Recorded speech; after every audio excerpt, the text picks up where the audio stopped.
दोस्तों, आज का एपिसोड थोड़ा अलग है। आज हम बात करेंगे प्रायोरिटीज की, पर्सनल पेन और पब्लिक ड्यूटी की, कि कैसे एक लीडर को अपनी माँ का अपमान तो तुरंत याद आता है, लेकिन बाढ़ में डूबे लोगों के लिए 2 हफ्ते लग जाते हैं। वाइस प्रेसिडेंट का इलेक्शन ड्रामा भी डिस्कस करेंगे, जहां पे बीजेपी अपने एमपीज को एस्कॉर्ट सर्विस दे रही है, क्योंकि डर है कि कहीं अंतरात्मा की आवाज ना सुन ले कोई। तो स्टे ट्यून, क्योंकि आज का डोज हैवी है। चलिए करते हैं एक टाइमलाइन चेक। वाइस प्रेसिडेंट के इलेक्शन के दिन मोदी जी वोट डालकर सबसे पहले कहां गए? हिमाचल पंजाब फ्लड रिलीफ के लिए? नहीं, बिहार में 25-26 मिनट का भावनात्मक भाषण देने के लिए। टॉपिक मेरी माँ का अपमान। पंजाब में लोग पानी में डूब रहे हैं, अरे बाद में देखेंगे। बिहार में किसी ने गाली दे दी, इमरजेंसी प्रेस कॉन्फ्रेंस बुलवाई जाए। मोदी जी का इमोशनल टाइमलाइन तो देखिए। माँ का अपमान सुना, तुरंत वीडियो कॉन्फ्रेंस। फ्लड के विक्टिम्स 2 हफ्ते बाद विजिट। एससीओ समिट पे चीन जाना एक प्रायोरिटी। अपने लोगों का हाल थोड़ा वेट करो। हाँ भाई, 20 घंटे काम करते हैं मोदी जी, पर किस काम में, यही तो समझना बचा है।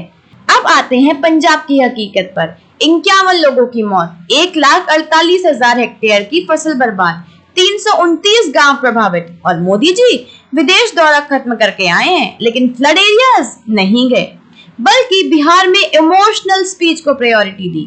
और सबसे मजेदार बात, एक वायरल वीडियो में किसी ने मोदी जी का पोस्टर देखकर कहा, वापस जाओ, नो लोड नहीं लेना है। ये वीडियो शायद पंजाब का है, राहत सामग्री जा रही है, पर बीजेपी पोस्टर देखकर लोगों का रिएक्शन ये था। मैसेज यहाँ पर क्लियर है, लेट आना बेहतर है, पोस्टर लेकर आना बिल्कुल नहीं। सेंटर ने हेल्प भेजी है, एजेंसीज काम कर रही हैं, पर सवाल फिर पीएम का जाना क्यों जरूरी है? अब आते हैं वाइस प्रेसिडेंट की इलेक्शन के पीछे का खेल। नंबर्स क्लियर हैं, एनडीए के 425 मेंबर्स, ऑपोजिशन के 324 और मेजॉरिटी 391, पर फिर भी बीजेपी इतनी परेशान क्यों है? क्योंकि सीक्रेट बैलेट है भाई, यहाँ कोई विप नहीं चलती, अंतरात्मा की आवाज सुनने का डर। और बीजेपी की स्ट्रैटेजी, हर स्टेट के लिए अलग मिनिस्टर असाइन किया। आप इस राज्य को एमपीज को एस्कॉर्ट कर दीजिए, कहीं कोई क्रॉस वोट ना कर दे। अरे यार, एमपीज को रास्ता तो पता होगा पार्लियामेंट का, लेकिन बीजेपी को डर कहीं रास्ते में दिल ना बदल जाए।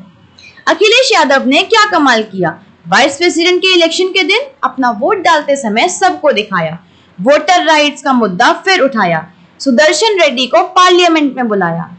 और अखिलेश का साविज कमेंट पता है क्या था? BJP use and throw party है, पहले इस्तेमाल करो फिर बर्बाद करो। पिछले वाइस प्रेसिडेंट के साथ भी यही किया गया था। यह जगदीप धनखड़ के फोर्स रेकग्निशन का हिंट था। अखिलेश ने एक तीर से 2 निशाने मारे। पहला, ईवीएम कंट्रोवर्सी को फिर से हाईलाइट किया। दूसरा, बीजेपी की इंटरनल पॉलिटिक्स को एक्सपोज किया। और एक क्रिप्टिक मैसेज पता है क्या था? कि क्रॉस वोटिंग सिर्फ इधर से उधर नहीं, इधर से उधर भी हो सकती है।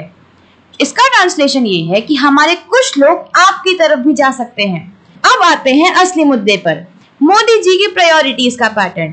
पर्सनल अटैक पे इमीडिएट रिस्पॉन्स, पब्लिक क्राइसिस पे इतना लंबा इंतजार, एससीओ समिट पे अरे बहुत बड़ी प्रायोरिटी है, और बाढ़ आ रही है, अरे बाद में देखते हैं।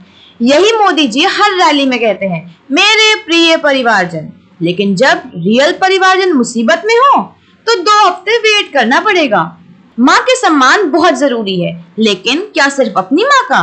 पंजाब हिमाचल की माताओं का क्या? माँ का सम्मान पे तुरंत 25 मिनट का स्पीच, और बाढ़ के विक्टिम्स को 2 हफ्ते बाद विजिट। यूक्रेन जाना बहुत जरूरी था, मणिपुर जाना 2 साल हो चुके हैं और भी गिनते जा रही है, पता नहीं कब जाएंगे। मीडिया का रिएक्शन भी तो देखिए, जब ऑपोजिशन पावर में होती है तब हर फ्लड पर ब्रेकिंग न्यूज आती है। कहाँ है चीफ मिनिस्टर के कैंपेन चलते हैं? जब बीजेपी पावर पर होती है तो सेम वही फ्लड्स, लेकिन कवरेज बहुत ही कम। प्राइम मिनिस्टर इंपॉर्टेंट वर्क में बिजी हैं। इंपॉर्टेंट वर्क वो क्या होता है? मोदी जी का डिफेंसिव ट्वीट तो देखिए, government stand shoulder to shoulder, और पब्लिक का रिएक्शन शोल्डर टू शोल्डर। आप तो खुद 2 हफ्ते बाद आए हो। नोटिस करो, नेशनल और पर्सनल कंट्रोवर्सी पर इमीडिएट कवरेज, पब्लिक ट्रेजेडी को डिलेड नॉर्मलाइजेशन।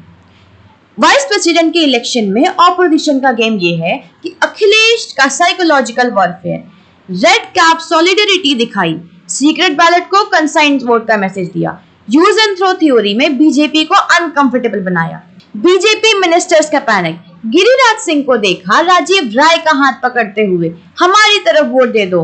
अरे वही राजीव राय है जिसे अमित शाह ने बर्थडे विश किया था। अब बीजेपी उससे भीख मांगकर वोट ले रही है। सीक्रेट बैलेट की पावर देखिए, यहाँ पार्टी विप नहीं चलती, एमपीज अपनी अंतरात्मा की आवाज सुन सकते हैं, इसीलिए बीजेपी की टेंशन। अब ब्रॉडर पैटर्न देखो, मोदी जी के ट्रैवल प्रायोरिटीज, यूक्रेन जाना पर्सनल डिप्लोमेसी के लिए, China SCO summit international image के लिए, बिहार पर्सनल इंसल्ट के लिए स्पीच, मणिपुर 2 साल हो चुके हैं अभी तक नहीं गए। जेलेंस्की को गले लगाने का टाइम था, अपने लोगों को गले लगाने का नहीं। ऑपोजिशन का पॉइंट भी देखना यहाँ पे बहुत जरूरी है। राहुल गांधी ने कहा था जल्दी जाओ फ्लड एरियाओं में, लेकिन मोदी जी पहले बिहार में एक राय करने गए थे। और इमोशनल मैनिपुलेशन, पर्सनल पेन को देखते ही पब्लिक सिंपैथी में कन्वर्ट करना और रियल पब्लिक इश्यूज को पर्सनल ग्रीवेंसेस से ओवरशैडो करना। ये सब क्या दिखाता है?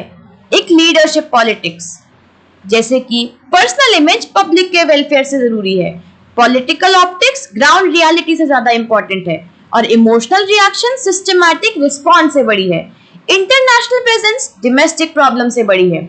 यहाँ पे पता है सबसे डेंजरस पैटर्न क्या है? कि जब लीडर्स को अपनी इमेज ज्यादा इंपॉर्टेंट लगने लगे पब्लिक सर्विस से, तो डेमोक्रेसी में प्रॉब्लम होती है।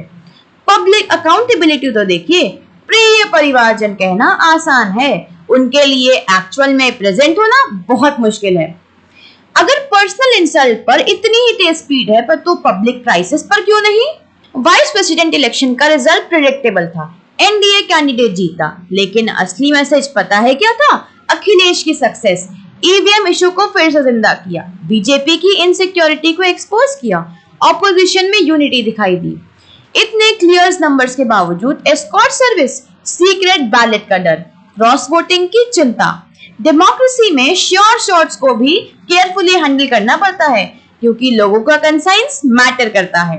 जेन जी, ये आपका टेक अवे है, पैटर्न को रिकॉग्नाइज करना सीखो, पर्सनल और पब्लिक प्रायोरिटी के पैटर्न्स कवर करना सीखो, मीडिया कवरेज के लिए सिलेक्टिव हो, पॉलिटिकल टाइमिंग का इंपॉर्टेंस सीखो, इमोशनल मैनिपुलेशन की टेक्निक्स को याद करो और सवाल पूछो कि लीडर्स का इमीडिएट रिस्पॉन्स किस पर होता है, पब्लिक क्राइसिस को कितनी प्रायोरिटी मिलती है, पब्लिक के ग्रीवेंसेस और पब्लिक का वेलफेयर का बैलेंस क्या है, और लीडर्स को हर एक डिसीजन के लिए जवाब देना होता है, स्पेशली टाइमिंग और प्रायोरिटीज के लिए। असली सवाल ये है कि क्या हम ऐसे लीडर्स चाहते हैं जो पर्सनल हर्ट पर इमीडिएट रिएक्ट करें लेकिन पब्लिक क्राइसिस पर डिलेड रिस्पॉन्स दे। डेमोक्रेसी की स्ट्रेंथ, सीक्रेट बैलेट जैसे सिस्टम जो कंसाइंस को स्पेस देते हैं और ऑपोजिशन की वॉइसेस जो अनकंफर्टेबल क्वेश्चंस पूछती हैं। पब्लिक की रिस्पॉन्सिबिलिटी ये है कि पैटर्न को देखना सीखना होगा, प्रायोरिटीज पर सवाल पूछना होगा, अकाउंटेबिलिटी को डिमांड करना होगा। तो दोस्तों, ये हमारा टेक अवे है, हम लोग को लीडरशिप पर ध्यान देना होगा, टाइमिंग मैटर करती है, प्रायोरिटीज कैरेक्टर डिफाइन करती है और पब्लिक सर्विस पर्सनल इमेज से बड़ी है। सीक्रेट बैलेट की पावर समझो, कंसाइंस वोट का इंपॉर्टेंस जानो, ऑपोजिशन का रोल अप्रिशिएट करो और मीडिया को लिटरल कवरेज दो। कवरेज के पैटर्न्स को समझो, टाइमिंग्स को एनालाइज करो, रियल इश्यूज और ड्रामास में फर्क करना सीखो। और लाइक शेयर सब्सक्राइब करना बिल्कुल मत भूलना और कमेंट्स में बताइए आपको क्या लगता है इन प्रायोरिटीज के बारे में। जब पर्सनल पेन इमीडिएट प्रायोरिटी बन जाए तो समझ जाओ कि पब्लिक सर्विस सेकेंडरी हो गई है।